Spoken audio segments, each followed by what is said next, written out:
To access all audiobook recordings without ad interruptions, please visit the links below. Thank you for your support. Blood Lies by Grover Furr. Chapter 2. The Famine of 1932 and 1933. Deliberate. Snyder's 7 Points of Proof. The central section of Snyder's first chapter is his attempt to prove that he has evidence of clearly premeditated murder on the scale of millions in the Ukraine. As evidence, he outlines 7 crucial policies that were applied only or mainly in Soviet Ukraine in late 1932 or early 1933, each of which had to kill. Snyder must have been aware that no one else, none of the bevy of Ukrainian nationalist or Russian anti-communist scholars who claim that Stalin intended to kill Ukrainian peasants by intentionally starving them to death, has proven this claim. Snyder also knows that the Western experts on this question, Tauger and Davies Wheatcroft, as well as many other historians of the Soviet Union, including bitterly anti-communist writers like Nicholas Wirth, reject the notion of a deliberate famine. Yet, Snyder must claim the deaths were the result of premeditated murder because, without the 5 million famine deaths, the whole thesis of his book, that the Nazi and Soviet regimes murdered some 14 million people, falls to the ground, and with it goes the Stalin-Hitler comparison, so treasured by ideological anti-communists. Our analysis of Snyder's first chapter begins with a detailed study of each of what Snyder calls the 7 crucial policies. Snyder does not outline these 7 points until the last third of his chapter, but the whole chapter, and indeed Snyder's whole book, depends upon these 7 points. They are Snyder's proof that the several million Soviet citizens who died as a result of the famine of 1932 to 1933 were murdered by Stalin and the Soviet leadership. It will be shown that in every case, Snyder falsifies his claims and his evidence. Because of the importance of these 7 points to Snyder's whole project, somewhat more detail is devoted to them in the main text of the present study than to most of Snyder's other fact claims. The reader may always consult the full documentation in the appendix to this first chapter. Point 1, pages 42 to 43. Were Ukrainian peasants required to return grain advances? Snyder states that on November 18, 1932, peasants in Ukraine were required to return grain advances, and that the leadership of the CPBU unsuccessfully protested this policy. His note to this passage cites the following sources. Note 57, page 466. Grozovsky, New Interpretation, page 8. Kuzner's, Ukrainia, page 143. Maksudov, Victory, 188, 190. Davies, Years, 175, and on seed grain, 151. Grozovsky. Clearly, Snyder's chief source here indeed makes these charges, but Grozovsky cites no evidence at all, not a single reference of any kind for these statements or for the entire paragraph of which they are a part. Snyder had to know this, of course, just as anyone who reads Grozovsky's article would know it, but Snyder cites these statements anyway. Of course, Snyder's readers will not know that Grozovsky has no evidence for these very serious charges. Kuzner's has nothing about any decision of November 18, 1932 on page 143. He has nothing about returning grain advances, taking away seed grain, the Ukrainian party leadership trying to protect it, etc., as stated by Snyder. Nothing about shooting hundreds of officials or arresting thousands of them. Maksudov's article in Harvard Ukrainian Studies, 2001, contains no evidence itself. Instead, it refers the reader to a volume in Ukrainian. There are no relevant documents on the pages Maksudov cites from this book. Elsewhere in this volume, there is a document dated November 18, 1932, regulating grain collections. This is the document discussed below. Davies, Years, page 175, has nothing about either returning grain advances or anything at all about seed grain. On pages 151 to 152, Davies does record the struggle between Moscow, Stalin and Lazar Kaganovich, and the Ukraine, mainly Kosyor, both the decrees of November 18th and November 29th, which in part concerned seed grain, were cancelled. In any case, these decrees permitted confiscation of seed grain only in exceptional circumstances. Quote, on November 18, 1932, under strong pressure from Moscow to collect more grain, the Politburo of the Ukrainian Communist Party, granted permission to district Soviet executive committees to respond to the completely unsatisfactory grain collection by confiscating the seed fund of the kolkhoz concerned, and its other funds held in grain. The USSR Politburo, Stalin et al. In Moscow, did not catch up with these Ukrainian moves until Kaganovich and Chernov descended on Ukraine towards the end of December. Following telegrams to Stalin from Kaganovich on December 23rd, the USSR Politburo brusquely canceled the Ukrainian Politburo decision of November 18th. The Ukrainian Politburo itself canceled its decision of November 29th, and Kosyar sent an apology to members and candidate members for this document, of which I was the main author. End quote. On December 25th, 1932, Kosyar self-critically discussed his responsibility for these two documents and made it clear that it was a case of confiscating seed grain only from kolkhozes that did not fulfill their plan for delivering grain to the state. Quote, referring to the export of seed funds from the collective farms that do not fulfill the grain procurement plan. End quote. Conclusion to Snyder's point 1. Not only is Snyder wrong here, in fact, he has it exactly backwards. Not the Soviet, but the Ukrainian Politburo did approve a document allowing for confiscation of seed grain, though only under extreme circumstances. It was Stalin and the Moscow Politburo that canceled this decision.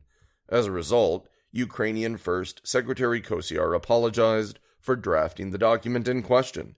This is the opposite of what Snyder claims. Point 2, page 43. Did the meat tax cause starvation? Snyder claims that on November 20th, 1932, a meat penalty was imposed upon peasants who were unable to make grain quotas, and that they, the peasants, starved as a result. His references, note 58, page 466, are concerning the meat penalty, Shapoval, page 162, and Maksudov, Victory, page 188. For the quotation, Dzwonkowski, page 71. For the example described, Dzwonkowski, page 160 and page 219. Here is what Shapoval, Snyder's first citation, has to say about the meat penalty, page 162. Quote,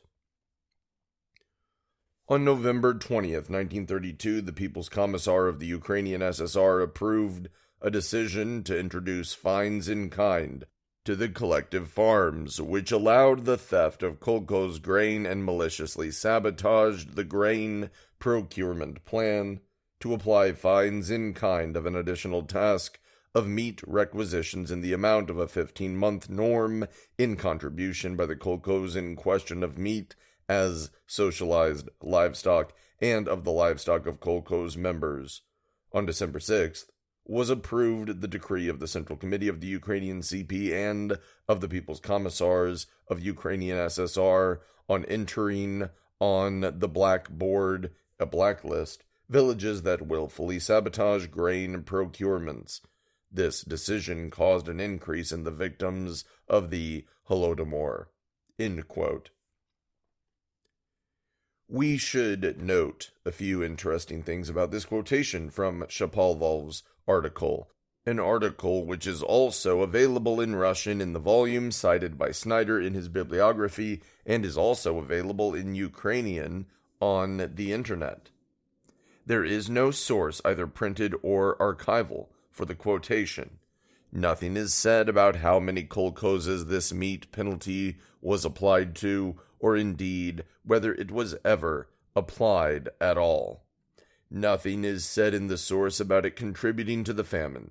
This sentence is present in Shapoval's article and in all the other internet sites, but there is no evidence to support it.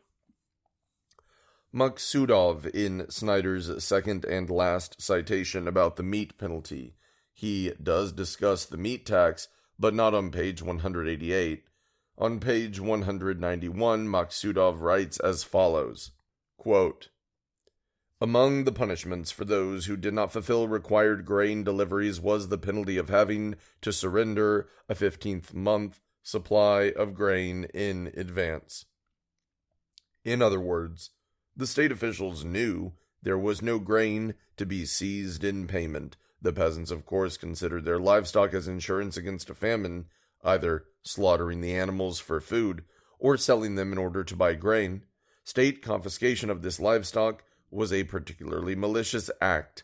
If a peasant sold his livestock on the open market, he could easily have paid his tax, but the authorities did not want it, preferring instead to take the livestock on a low, fixed price as a form of punishment for the peasant's non-payment of taxes. Such penalties in meat did not exempt the peasant from fulfilling his original grain procurement quota, which remained in effect. End quote. Maksudov's conclusion in the second sentence does not follow from the first. It is likely neither Snyder nor Maksudov gives sufficient context that the meat penalty was intended to force peasants to give up grain that they claimed they did not have, but in fact had hidden. Also, Maksudov says nothing about the meat tax causing starvation.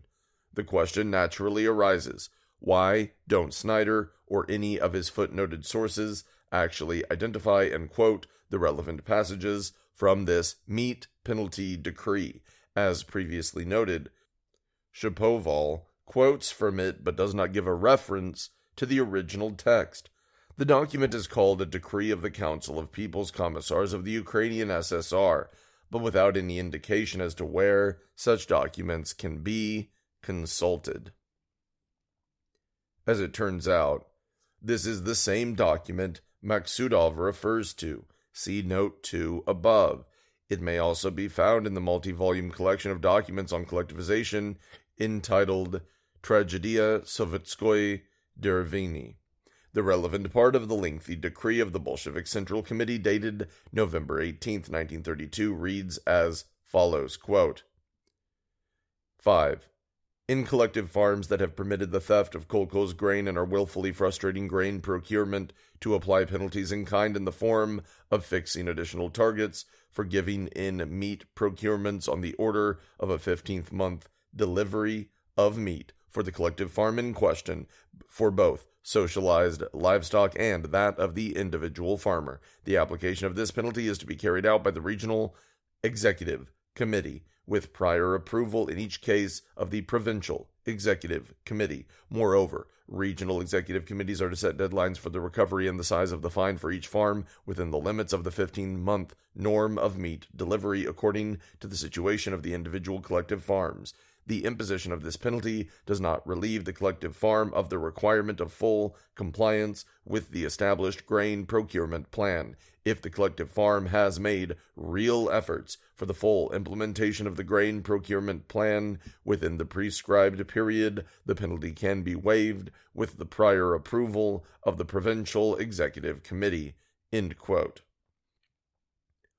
This Russian text corresponds exactly to the text published in Ukrainian by Shapoval, but Shapoval gave only the first paragraph. With the full text in hand, including the part that describes the meat penalty, it is clear that Shapoval and Snyder have withheld a few important details from their readers.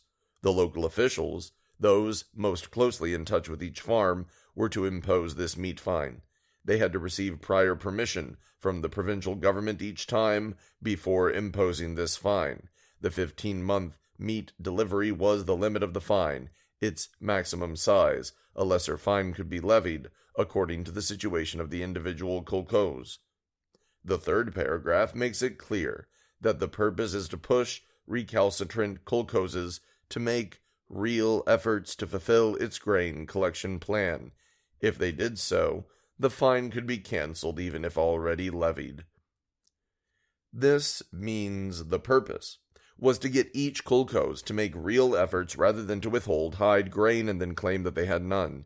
Clearly, the government felt that it had to have some way of forcing recalcitrant peasants and collective farms to cough up hidden stores of grain. If they did not, what was to prevent every kolkhoz and peasant from claiming that they had no more grain while hiding whatever amount they could? The result would be starvation in those areas that genuinely had no grain, including the cities and towns. Conclusion on Snyder's point 2. If Snyder did find and read this text, he falsified its contents to his readers, but most likely Snyder never troubled himself to find this text, yet it constitutes the evidence for his fact claims in his point 2. It is his responsibility to verify that the fact claims he makes are backed up by evidence. Point 3, page 43. Did the blacklist cause zones of death? Snyder claims that the blacklist, introduced in late November 1932, required kolkhozes, collective farms, that had not met their grain collection targets to give up 15 times a 1-month tax in grain. As a result, says Snyder, such kolkhozes became zones of death. His evidence, note 59, page 466. Shapoval, page 162. Maksudov, Victory, page 188. Marochko, Holodomor, page 172. Worth, Terror, page 123. None of these sources even mentions Snyder's central accusation here, the supposed requirement to immediately surrender 15 times the amount of grain. Here once again is what Shapoval states.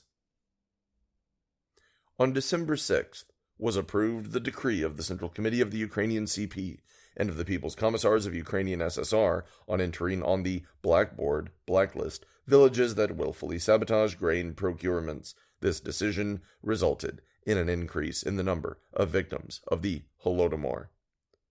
Shapoval cites no evidence that anyone died as a result of the blacklisting of some villages.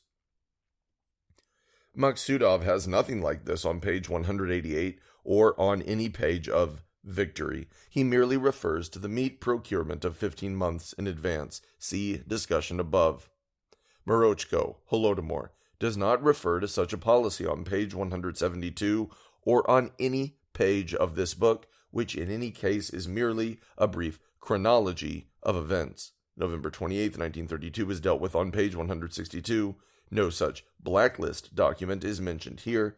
The December 6, 1932 document identified above is mentioned on page 166. It says nothing about any fine of 15 times the amount of grain. It is not clear that this new regulation was introduced on November 28, 1932. The collection by Georgy Popotkin, archival documents on the blacklist as a weapon of Soviet genocide in the Ukraine in 1932 to 1933, mentions many documents, but none of them fit this description. Perhaps the following resolution mentioned by Shapoval and dated December 6, 1932, is the one meant. The complete text of this document may be found in the appendix at the end of this chapter. Quote, number 219. Decree of the SNK of the Ukrainian SSR and CC of the CPUB on inscribing on the blackboard of villages that maliciously sabotage grain collection, the SNK and CC decree for flagrant disruption of the grain collection plan and malicious sabotage organized by kulak and counter-revolutionary elements. The following villages are inscribed on the blackboard: Village Verbka, Village Gavrilovka, Village Lutinki, Village Kamene Potoki, Village Saviototrotskoye, Village Pesky. In relation to these villages, the following measures to be carried out. This decree is restricted to 6 villages. No evidence is given about zones of death, much less as a result of this regulation. The blackboard has been used in the Russian Empire since the 1840s and in the USSR since the 1920s. Worth, Terror, page 123, and surrounding pages consist mainly of quotations from Kaganovich's letters to Stalin and a mention of the blacklist. There is no mention of anything concerning 15 times the amount of grain. Worth, by the way, asserts that collectivization caused the famine, a claim that Tauger and Davies-Wheatcroft both disprove. But Worth strongly rejects the notion that the famine was deliberate. Quote, "The terrible famines that took place following forced collectivization, which it would be absurd to call organized famines." End quote. Conclusion on point 3.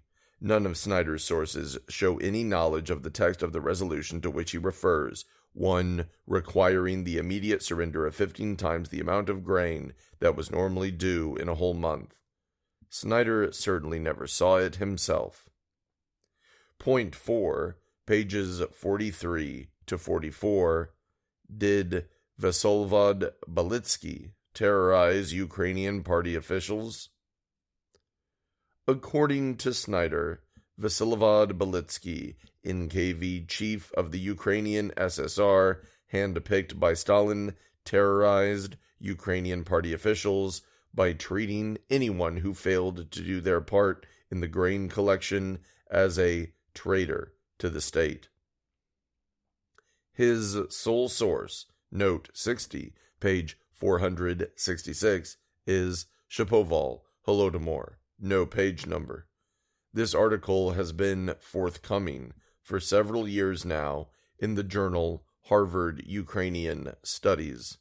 Footnote. This journal is subsidized by Ukrainian nationalists. As of December 2012, the last issue of this journal published is that of 2007. Snyder's book was published in 2010 and then, presumably, written a year or more before that time. Shapoval's article has now been forthcoming for 6 years.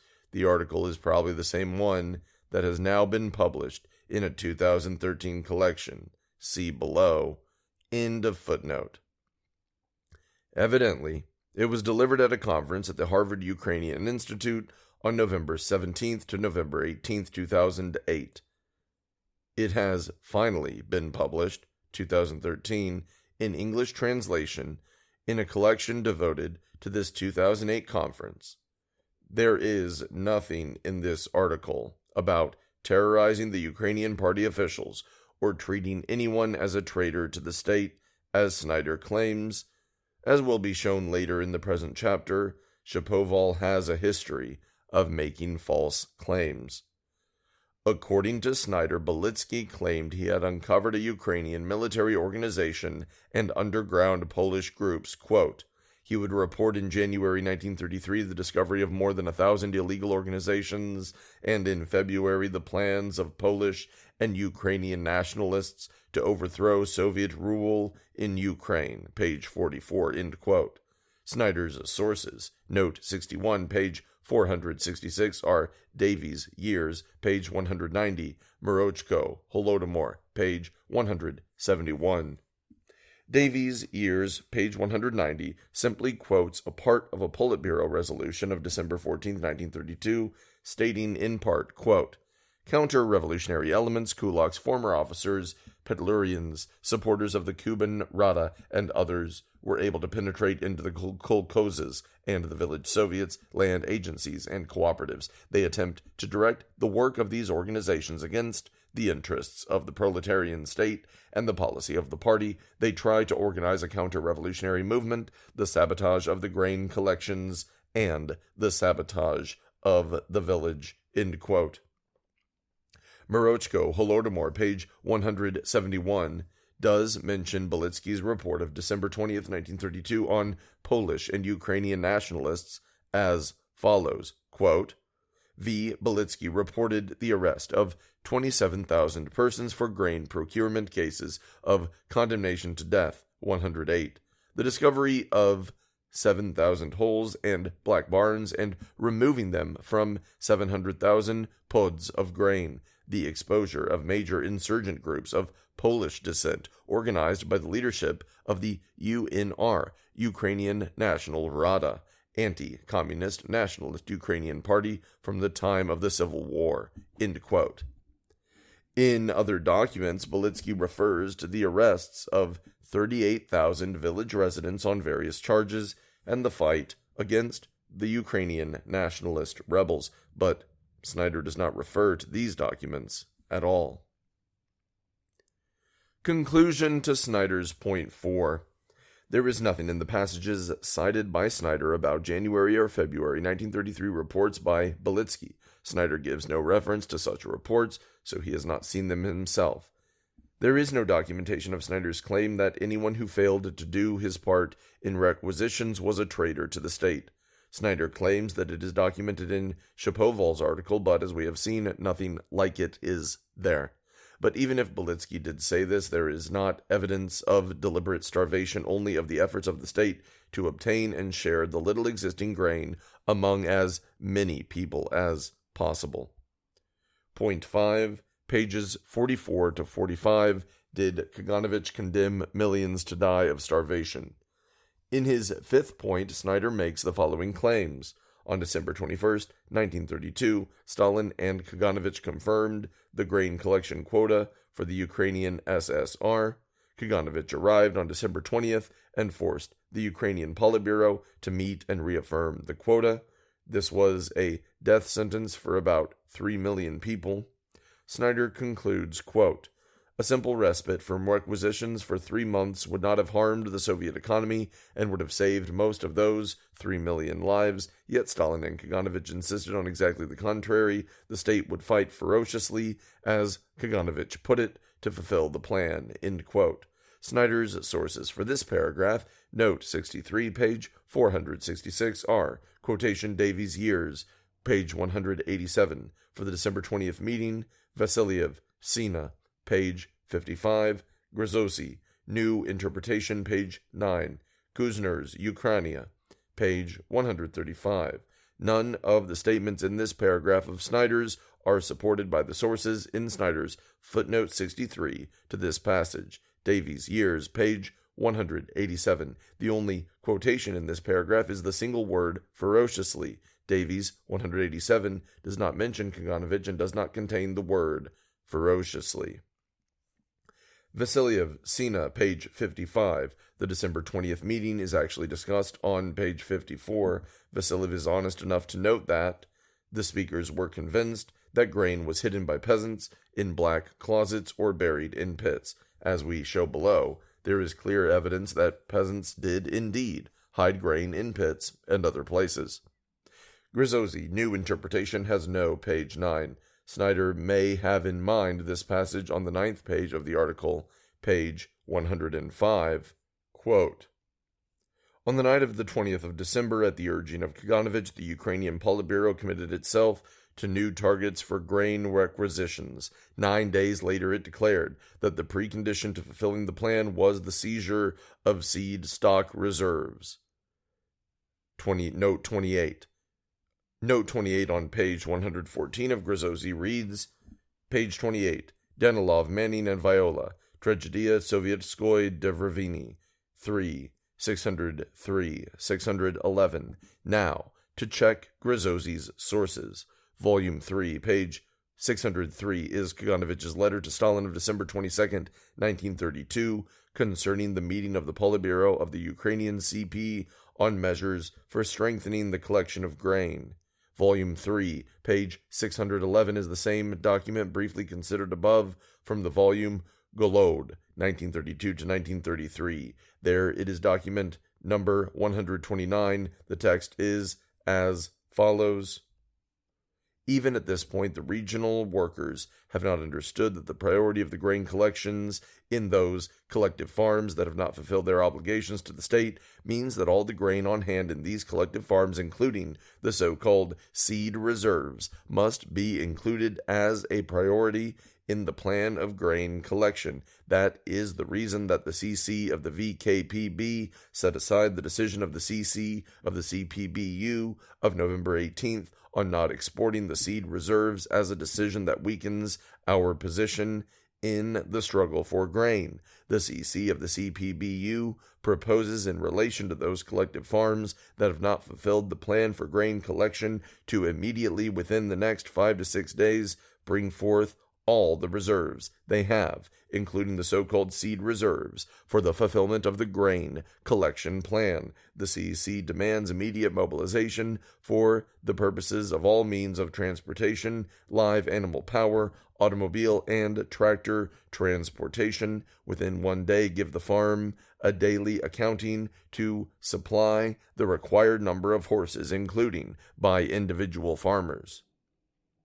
The CC will regard any and all delay in the transportation of these reserves as sabotage of the grain collections on the part of the regional leadership and will take appropriate measures. Here it is Grozovsky who has falsified the meaning of the document.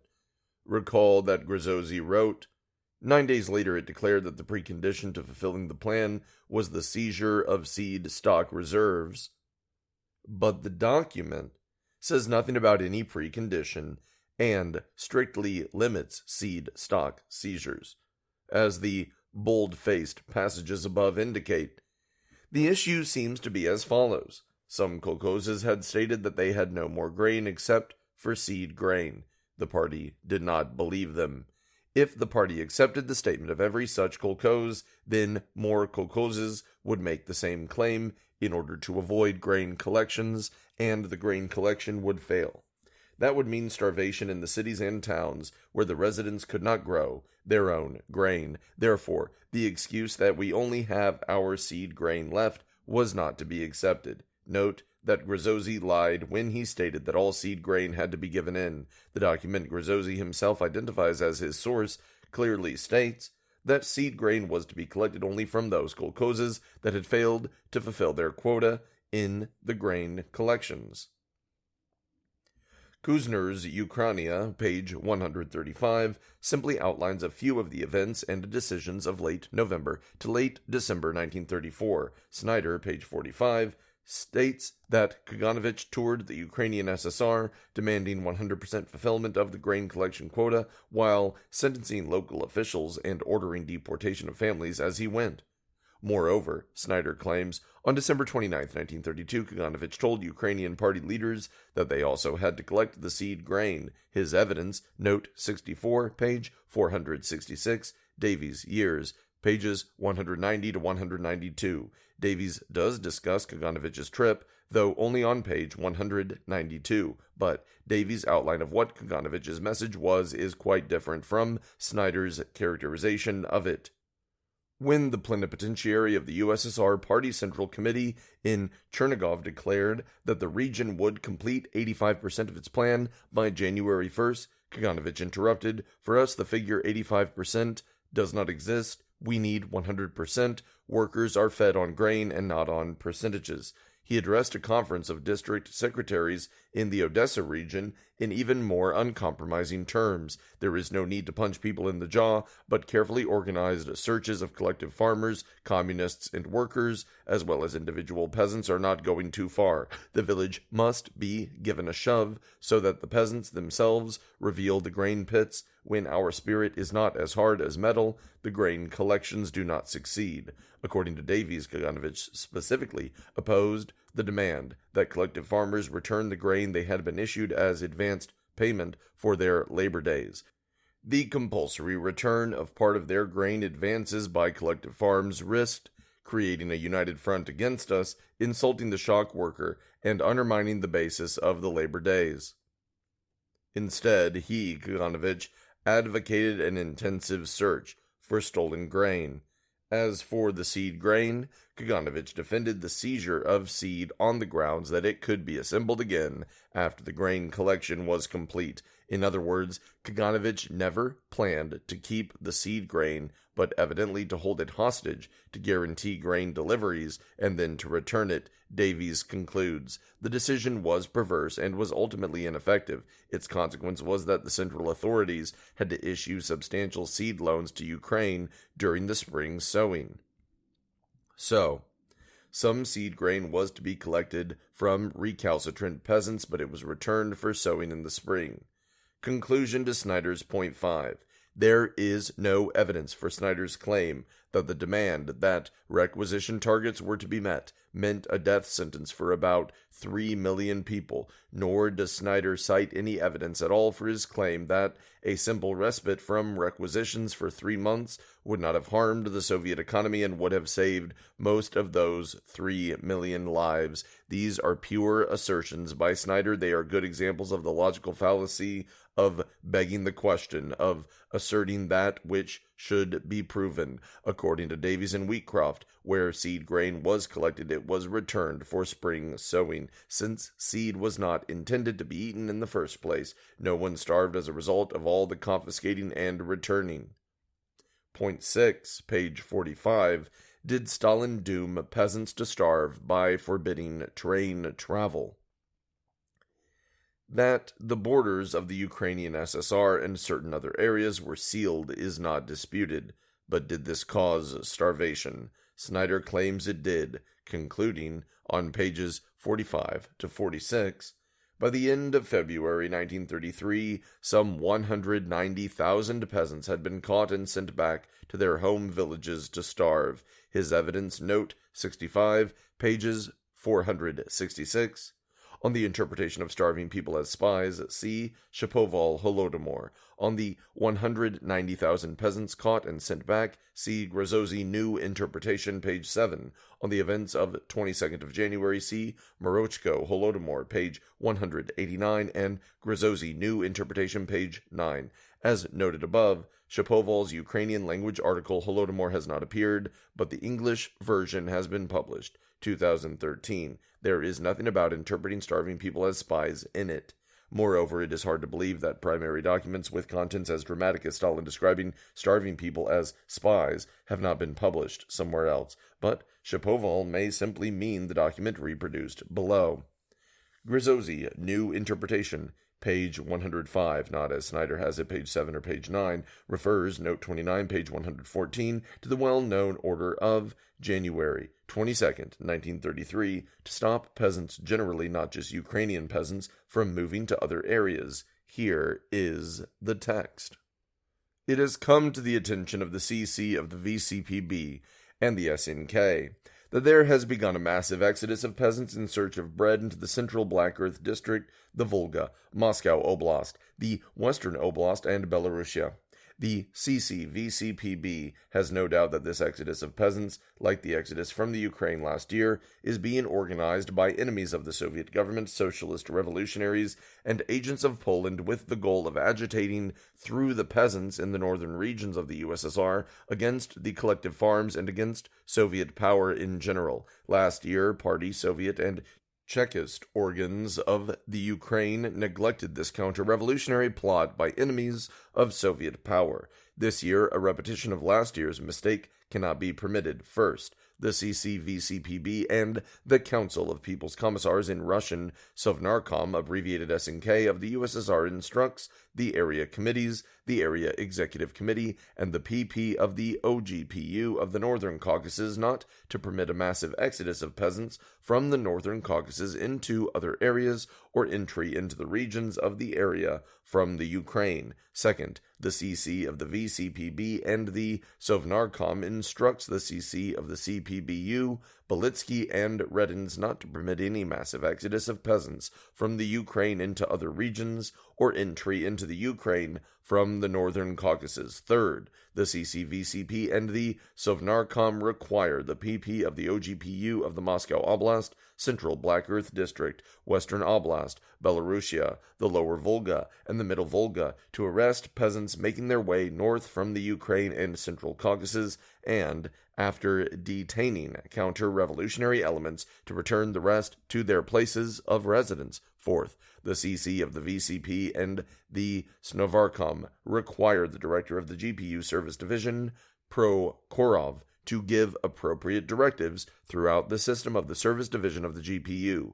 Representative of the Sovnarkom V.M. Molotov, Secretary of the CC of the VCP, B. J. Stalin. Grozovsky continues. In the following month, the decree led to the arrests of 220,000 people, predominantly hungry peasants in search of food. 190,000 of them were sent back to their villages to starve.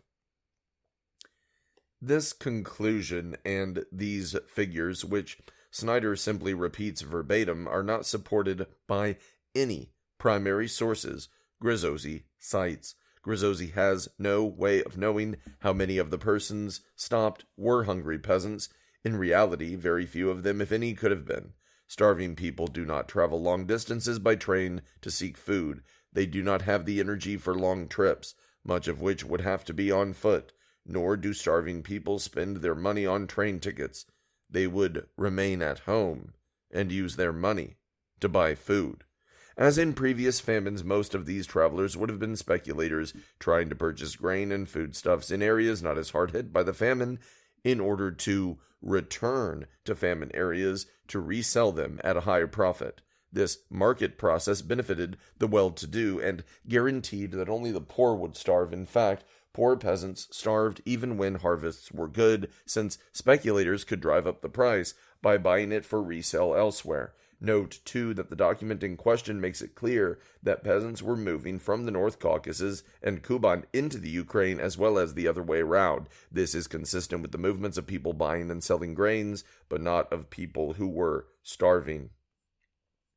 Why would Snyder mention only the Ukraine? Probably to please Ukrainian nationalists who have indeed celebrated Snyder's book, invited him to give talks in Ukraine, and published a Ukrainian translation of Bloodlands. Morochko, page 188 to 189, summarizes Stalin's and Belitsky's outline of peasant movements in and out of the Ukraine and why they should not be permitted. Grozovsky, New Interpretation, page 9, really page 105 as already noted, briefly summarizes the document of January 22, 1933, reproduced in full above. Conclusion to Snyder's point 6. Snyder's claims are not supported by his documentation. There is no evidence that those who were traveling by train were begging or starving, and of course, few, if any of them, could have been. Point 7. Pages 45 to 46. Did Stalin seize the seed grain in December 1932? As his 7th point, Snyder claims that in December 1932, Stalin decided that seed grain should be seized to meet the grain collection quota, while the USSR still had a reserve of 3 million tons of grain and continued to export grain. Further, he claims that many of the 37,392 people recorded as having been arrested that month were presumably trying to save their families from starvation. His evidence, note 66, page 466, on the 37,392 people arrested, see Morochko, Holodomor, page 192. Davies, Years, page 161 through 163. Morochko, Holodomor, page 192, gives the number of 37,797, not 37,392. During January, 150 terrorist acts were committed, of which physical terror amounted to 80.9% of the cases, and in villages, 37,797 persons were arrested. Among those arrested were fugitives. 8,145 people, 1,471 heads of kolkhozes, 388 heads of village councils, 1,335 chairmen of boards of collective farms, 1,820 steward and storekeepers, 7,906 kolkhozniks, 12,076 cases of those indicted were reviewed, including 719 sentenced to death, to labor camps, 8,003 to exile, 2,533 to forced labor, 281. This is a simple list of arrests and dispositions of cases during January 1933. There is no indication whatsoever that even a single one of these cases have to do with trying to save their families from starvation, as Snyder claims. Even Snyder has to add the word presumably, an admission that he has invented the business about saving their families from starvation. Davies' Years, page 161 to 163, is entirely concerned with the illegal trade in grain and Soviet attempts to suppress it with good, though far from complete, success. The grain trade harmed everything the Soviets were trying to do: collect grain as tax from the collective farms to feed workers in the cities, ration grain so as to spread out what was available as equitably as possible, given the crop failures and famine. Collective farmers who sold grain sometimes stole it from the kolkhoz, which meant it was not available either for grain collection by the state or for the use of the other kolkhozniks. Only those with money, that is, not the village poor, could buy grain, so the grain trade threatened to destroy any attempt to ration grain in the famine conditions. That would mean that, as in all previous famines, those better off would eat, while the poor would starve. One last point here. Snyder claims that the Soviet Union had 3 million tons of grain in reserve. Davies and Wheatcroft do not directly state how much reserve, they use the term stocks, were on hand in December 1932, but they say the June 1933 plan was for 3.608 million tons and conclude this hopeful estimate must have been regarded with great skepticism by the few officials who knew the fate of previous attempts to stockpile grain, pages 186 to 187. Later they state that in fact on July 1st, 1933, total stocks amounted to 1.392 million tons, some of which was seed grain, page 229. Snyder does not tell us where he has found the figure of 3 million tons of reserves in December 1932. Conclusion to Snyder's point 7. All of these significant claims in Snyder's paragraph are entirely undocumented by either of the sources he cites. The following statement of Snyder's reveals his dishonesty with special clarity. Quote, at the end of December 1932, Stalin had approved Kaganovich's proposal that the seed grain for the spring be seized to make the annual target. This left the collective farms with nothing to plant for the coming fall. End quote. Of course, nothing of the kind happened. Stalin and Kaganovich would have indeed been stupid to take away seed grain and leave nothing to sow. This is probably a reference to the Politburo Directive of December 29, 1932, and the other decisions discussed above under Snyder's point 5. The government refused to accept less than the grain delivery quota, assuming that the kolkhozes and individual peasants who did not fulfill their grain collection quota were hiding grain. Why hide grain? To eat, of course, but also to sell. Large profits could be made by selling grain illegally on the black market during a famine, when its price would be much higher than normal. The fraud of Snyder's 7 points. Snyder requires the deliberate starvation thesis in order to compare the Soviets with the Nazis, Stalin with Hitler, in respect to mass murder. The 7 points are supposed to represent Snyder's evidence that the Soviet leadership was deliberately starving the Ukraine. Readers should satisfy themselves that every reference Snyder cites to document his claims in the 7 points has been carefully checked. Not a single one of them provides any evidence for Snyder's claim of deliberate starvation.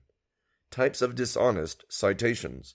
Snyder employs several kinds of phony citations. In one type, the citation Snyder gives simply does not contain evidence to support Snyder's statement. Such citations are bluffs. The reader is evidently supposed to assume that a full professor of history at Yale University, as Snyder is, would cite his sources honestly, and therefore assume that Snyder does in fact have evidence to support the claims he makes in his text. Phony citations of a second type do contain statements like those in Snyder's own text, but these citations either have no evidence to support these claims, or they give further citations to yet other works which do not support their statements either. An example of this type is Kuzner's book, which is Snyder's single most frequent secondary source on the famine. It is mainly a summary of Ukrainian nationalist studies rather than a work of independent scholarship. Moreover, Kuzner's falsifies his summary of the scholarship on the famine. For example, Kuzner's says the following: "There are also other views not supported in principle by any serious evidence about the reasons for the emergence of famine in the Ukraine. For example, according to the American Mark Tauger, the famine was the result of crop failures, and Stalin had to make a difficult decision to save the urban population at the expense of the village." This is a lie. All of Mark Tauger's research on the famine of 1932 to 1933 is heavily documented, but few of Kuzner's Polish readers will check Tauger's works and realize that Kuzner's is lying here. Kuzner's is guilty of the same kind of scholarly malpractice as is Snyder, of pretending to do objective research, while in reality supporting a preconceived idea. Kuzner's book, like that of Snyder, has no evidence at all either that the famine of 1932 to 1933 was caused by collectivization or constituted deliberate starvation, whether of Ukrainians or of anyone else. A third type of phony citation is a form of bias by omission. Snyder does not inform his readers about crucial information concerning the works to which he refers. For example, the long and detailed study by Davies and Wheatcroft, one of Snyder's major sources, concludes that the Soviet regime was not guilty of deliberate starvation, but Snyder fails to inform his readers of their conclusion. None of the many Ukrainian nationalist or anti-communist researchers who proclaim that Stalin deliberately starved the Ukraine has ever produced any evidence to support this claim. Of course, Snyder, who is not a specialist in this field and who simply relies upon the work of other anti-communists, has not produced any such evidence either. The anti-communists and Ukrainian nationalists have been searching assiduously for evidence to support their preconceived notion of deliberate starvation since at least the 1980s. The fact that they have never found any such evidence is perhaps the best possible evidence that there was no such deliberate starvation. In fact, there was no Holodomor, no deliberate or man-made starvation. There was just Holod, a famine, as there had been every few years for centuries. Thanks to collectivization and mechanization of agriculture, the famine of 1932 to 1933 was to be the last famine in Russian history, except for the post-war famine of 1946 to 1947, which was also not man-made. Footnote. This post-war famine is briefly discussed in a later chapter. For the present, see Stephen G. Wheatcroft, The Soviet Famine of 1946 to 1947, The Weather and Human Agency in Historical Perspective, Europe-Asia Studies, 64, number 6, 2012, pages 988 to 1005, end of footnote. False statements in Shapolov's article, Lugin und Schweigen. Snyder cites Yuri Shapolov's work very frequently. Shapolov is a leading Ukrainian nationalist and highly anti-communist scholar, but Shapolov cannot be trusted to quote his sources accurately. Here is one example from the very beginning of the article, Lugin und Schweigen, that Snyder cites here. Quote, Felix Chuev wrote an account of this meeting in a little book, 140 Talks with Vyacheslav Molotov, where we read the following. Some writers have said to one another that the famine of 1933 was organized on purpose by Stalin and your whole leadership. The enemies of communism say that. But it appears that almost 12 million persons died because of the famine of 1933. I consider that these facts are unproven, asserted Molotov. Unproven? No, not at all. During those years I traveled around to the grain collections. I never encountered such things. At that time, I was in the Ukraine twice because of the grain collection. I was in Sarajevo, in the Urals, in Siberia. And was there something I did not see? That is absurd. No, that is completely absurd. That is certainly absurd because at the session of the CC of the VCPB on August 3rd, 1932, Molotov and no one else said, "We are really facing the specter of a famine, and particularly in the rich grain regions." End quote. Here is what the text of this book, page 453, actually says. Quote, "Some writers have said to one another that the famine of 1933 was organized on purpose by Stalin and your whole leadership. The enemies of communism say that. That's the enemies of communism. Not completely conscious persons. Not completely conscious. No, here our hands or muscles could not tremble, and beware those who do tremble, beware. We'll throw them out. And if you have everything, give up what you have prepared. You are like children. The vast majority of present-day communists came when everything had been prepared, and just make it so everything is good for us. That's the main thing, but that is not the point. There are those who will be engaged in it. There are people. The fight against the bourgeois heritage must be ruthless. If you don't improve life, that is not socialism. But even if the life of the people is improving from year to year for a specified period, but the foundations of socialism are not being strengthened, we will inevitably come to ruin." But almost 12 million persons died of hunger in 1933.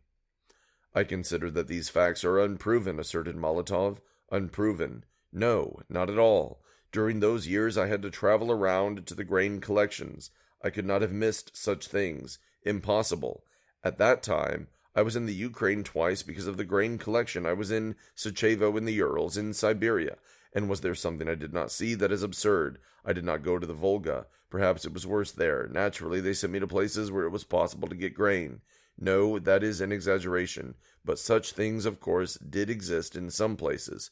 It was a very difficult year." End quote.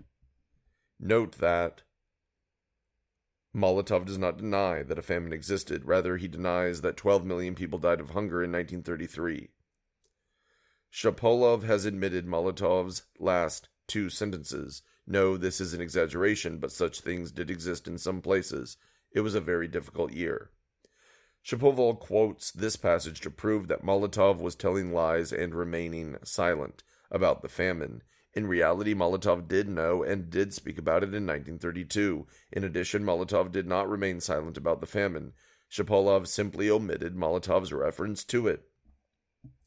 Molotov did not lie. What he said was correct. The estimate of 12 million dead of starvation in 1933 was an exaggeration, in fact a gross, absurd exaggeration, and this story was indeed spread by the enemies of communism, specifically the Ukrainian nationalists who collaborated with the Nazis. They originated the false story about the Holodomor after the war. Shapoval's statement should not be accepted as accurate any more than Snyder's should. Every fact claim has to be checked. In practice, this ruins his usefulness as a historian, as it does Snyder's. For Snyder's story about Petro Veldi/Veldi, which occurs at this point in Bloodlands, see the introduction.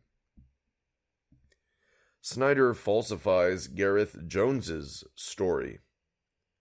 Snyder praises Gareth Jones as one of a very few outsiders who were able to record something of the famine. He states that Jones boarded a train from Moscow to Kharkiv, disembarked at random at a small station, and tramped through the countryside with a backpack full of food. He found famine on a colossal scale. Snyder concludes his account of Jones's account as follows. Once after he had shared his food, a little girl exclaimed, "Now that I have eaten such wonderful things, I can die happy." Snyder, note 70, page 466, gives his source as New York Evening Post, March 30th, 1933. According to the Gareth Jones website, the only article in the New York Evening Post by Jones is the one of March 29th, 1933. It does not contain this story. However, in an article published in the London, UK Daily Express of April 6th, 1933, Jones wrote, "When I shared my white bread and butter and cheese, one of the peasant women said, 'Now I have eaten such wonderful things, I can die happy.' Not a little girl, but a peasant woman. Perhaps Snyder felt that putting these words into the mouth of a little girl would make the story more pathetic, or perhaps Snyder never bothered to read the article at all. Whatever the case, it is another of Snyder's false statements. Raphael Lemkin and the accusation of Soviet genocide. Snyder says, Raphael Lemkin, the international lawyer who later invented the term genocide, would call the Ukrainian case the classic example of Soviet genocide. Lemkin's view was never accepted by the United Nations Genocide Convention.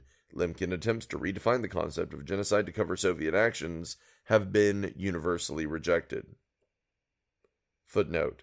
See Anton Weiss Wendt, Hostage of Politics, Raphael Lemkin on Soviet Genocide, Journal of Genocide Research, 7-4, 2005, pages 551 to 559, end of footnote.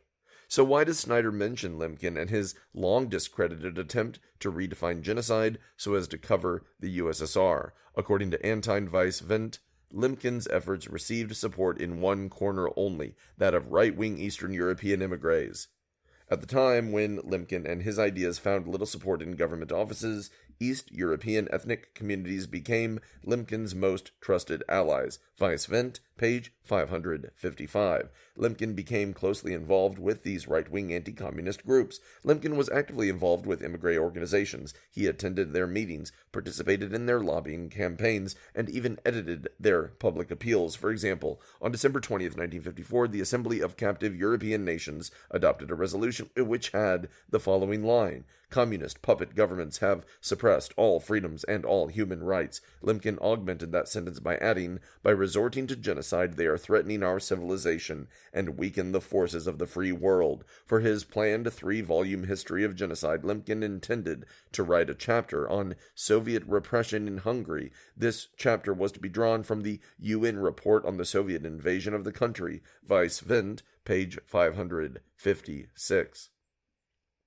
Weiss Wendt concludes that the term genocide became just another expression of Lemkin's strong anti-communism, in short, an insult. Lemkin explicitly stated that for him, Soviet genocide was just an expedient. Genocide is a concept that carries the highest moral condemnation in our Cold War against the Soviet Union. Snyder has to be aware of this well-known critique of Lemkin, but withholds it from his readers.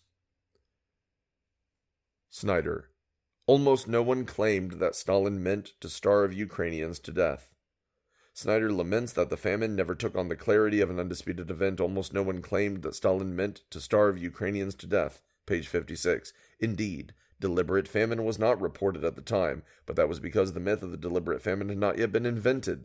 The notion of a deliberate famine, or Holodomor, was invented by pro-Nazi anti-communist Ukrainian nationalists after World War II. One of the earliest statements of it, if not the earliest, is in Volume 2 of The Black Deeds of the Kremlin, published in Toronto in 1953. Footnote. The term Holodomor, or famine death, to denote that the famine was deliberate and aimed at Ukrainians, did not come into official use until the 1990s. See J.P. Himka, Encumbered Memory, The Ukrainian Famine of 1932 to 1933, Kritika, 14-2, Spring 2013, page 420. End of footnote. Some of the co-authors of this book, The Black Deeds of the Kremlin, were complicit in the mass murder of Ukrainian Jews during the Nazi occupation and had written hair-raising anti-Semitic propaganda linking Jews with communism. Footnote. See Douglas Tuttle, Fraud, Famine, and Fascism, The Ukrainian Genocide Myth, From Hitler to Harvard, Toronto, Canada, Progress Books, 1987. Appendix, From Third Reich Propagandist to Famine Genocide Author, outlining the career of Alexei Holoko. This book can be downloaded at a number of internet sites. End of footnote. The same book also claims that there was no starvation outside the Ukraine. Completely false, of course. Snyder's dishonest attack on Walter Duranty. Snyder claims that New York Times Moscow correspondent Walter Duranty did his best to undermine Jones's accurate reporting. Durante, who won a Pulitzer Prize in 1932, called Jones's account of the famine a big scare story. Durante's claim that there was no actual starvation but only widespread mortality from diseases due to malnutrition echoed Soviet usages and pushed euphemism into mendacity. Durante knew that millions of people had starved to death, yet he maintained in his journalism that the hunger served a higher purpose. Durante thought that you can't make an omelet without breaking eggs, page 56. Snyder's Evidence, note 95, page 468. For Durante, see New York Times, March 31st, 1933. Snyder is wrong about Durante and Durante's article of March 31st, 1933. Durante did use the words a big scare story, but to refer to Jones's conclusion that the country was on the verge of a terrific smash.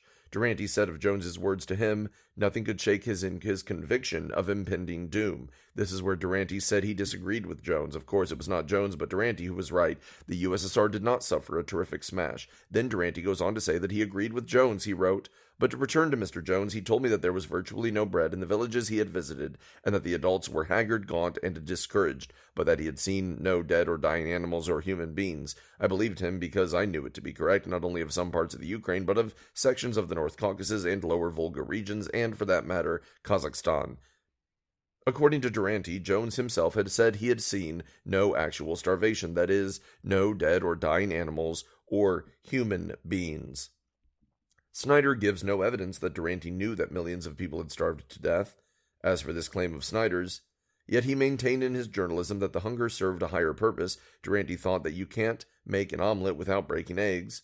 Here is what Durante actually wrote. But, to put it brutally, you can't make an omelet without breaking eggs, and the Bolshevist leaders are just as indifferent to the casualties that may be involved in their drive towards socialization as any general during the World War who ordered a costly attack in order to show his superiors that he and his division possessed the proper soldierly spirit. In fact, the Bolsheviki are more indifferent because they are animated by fanatical conviction.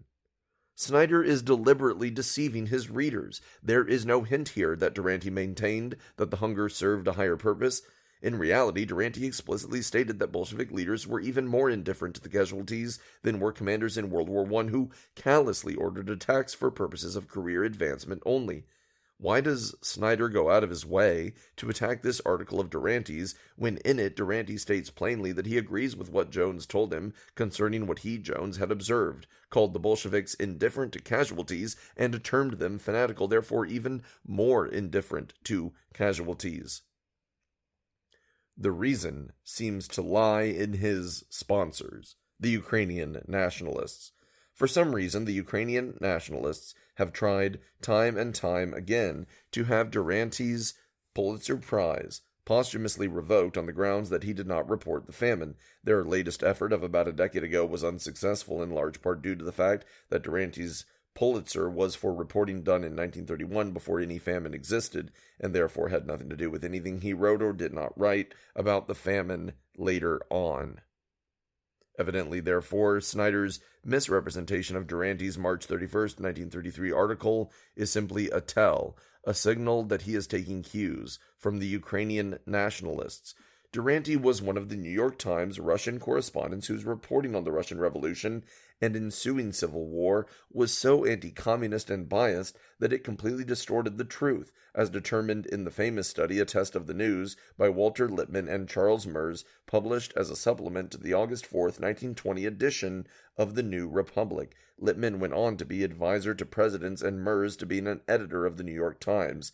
After this experience, it seems, Durante determined to curb his anti-communist bias and report only what he himself had witnessed, as reporters are trained to do in the U.S.